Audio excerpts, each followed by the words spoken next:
Bonjour Victor Castanet. Bonjour et merci pour cette Merci invitation. d'être avec nous. C'est L'Ogre, donc Les Ogres, qui sont parus il y a maintenant 3 semaines aux éditions Flammarion, ce livre sur le fonctionnement des crèches privées. On en a beaucoup parlé sur France Info et l'onde de choc politique de votre livre continue d'avoir beaucoup d'ampleur. Il y a une mission d'information au Sénat qui va s'ouvrir sur ce contrôle des crèches privées. Il y a l'Assemblée nationale également qui se saisit au sein de la Commission des affaires sociales sur le fonctionnement. Et est-ce que vous sentez globalement qu'il y a une prise de conscience du monde politique que sur le secteur des crèches privées, on n'a peut-être pas fait ce qu'il fallait ces dernières années? Alors il y a une prise de conscience d'une grande partie du monde politique. Pas tout le monde politique, c'est pour ça que c'est intéressant.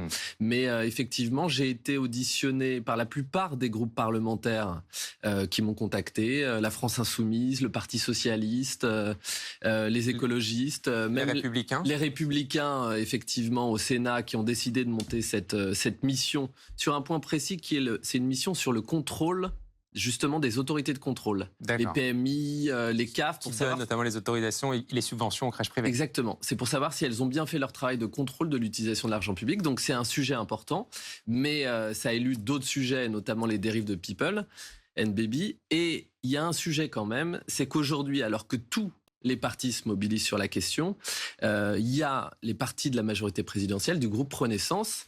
Vous n'avez pas entendu un mot de Gabriel Attal sur le sujet. Et j'ai appris, moi, que notamment, vous disiez, au Sénat, il y a une mission qui est lancée. À la Commission des affaires sociales de l'Assemblée nationale, rien.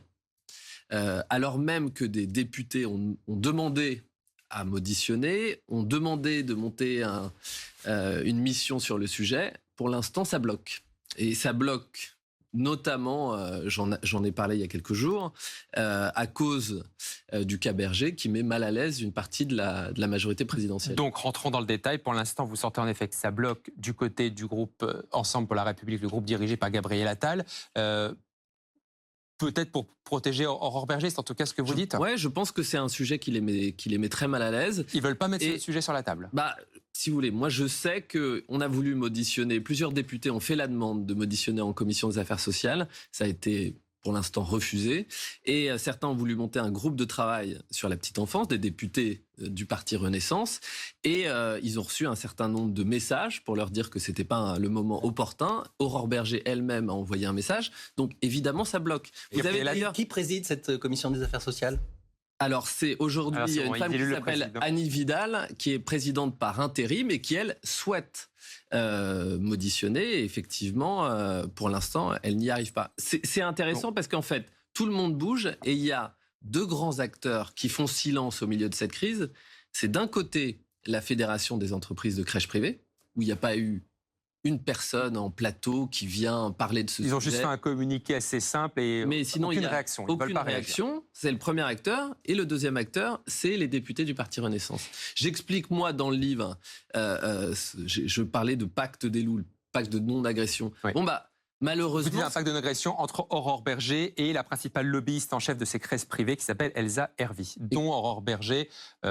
aurait fait un pacte de non-agression avec elle. Aurore Berger dément pour l'instant, malgré vos preuves que vous avez avancées. Aurore Berger dément. Elle a décidé d'ailleurs de déposer plainte il y a quelques jours. Et elle a expliqué que j'avais aucun élément de preuve, que les mails que je rapportais n'existaient pas. Et donc, j'ai décidé la semaine dernière de les rendre publics. Ce qu'il faut bien dire, moi je le fais parce que je suis obligé de défendre ce travail d'enquête.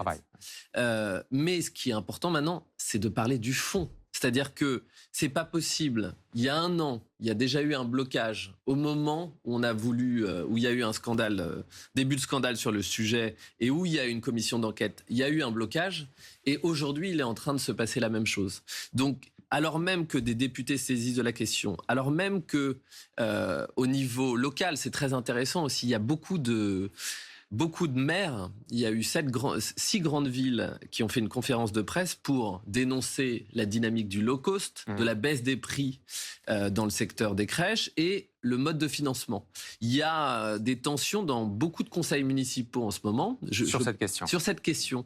À Aix-en-Provence, par exemple, c'est très intéressant. Il y a l'opposition qui, depuis des années, explique que la mairie a tort d'ouvrir son marché de crèches à une entreprise privée, en l'occurrence les Petits Chapeaux Rouges, et explique que le désengagement financier de la ville qui a eu à Aix-en-Provence a eu des conséquences sur la qualité de la prise en charge des enfants. Bon, là, avec ce livre, on comprend que c'est un mouvement général, national, et que ça va être difficile de revenir en arrière, parce que vous avez dû le voir, c'est l'actualité. En ce moment, on demande des économies. Oui. Et notamment aux collectivités territoriales, on va peut-être leur dire ça serait bien de trouver 2, 3, 4, 5 milliards. Oui.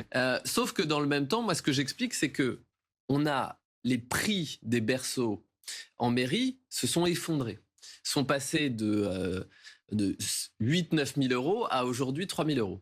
Les mairies achètent de moins en moins cher. Donc, elles font des économies. Et elles font des économies sur peut-être le seul sujet où elles ne devraient pas en faire. Sur nos enfants. Sur nos enfants. Elles dépensent 3 fois moins d'argent qu'il y a 10 ans. Et donc, ça a des incidences. Il y a moins d'effectifs. La masse salariale baisse.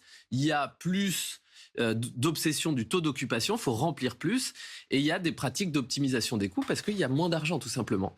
Et là, il va falloir... Les mairies, il va falloir qu'elles réapprennent à faire le mouvement inverse, c'est-à-dire plus d'argent. Mais sauf que dans le même temps, l'État leur dit on va vous donner moins d'argent. En tout cas, on voit que votre livre continue d'avoir des répercussions. Il y en aura d'autres. On en reparlera effectivement sur France Info. C'est donc toujours aux éditions Flammarion, Les Ogres. Merci beaucoup, Victor Castanet. Merci à vous.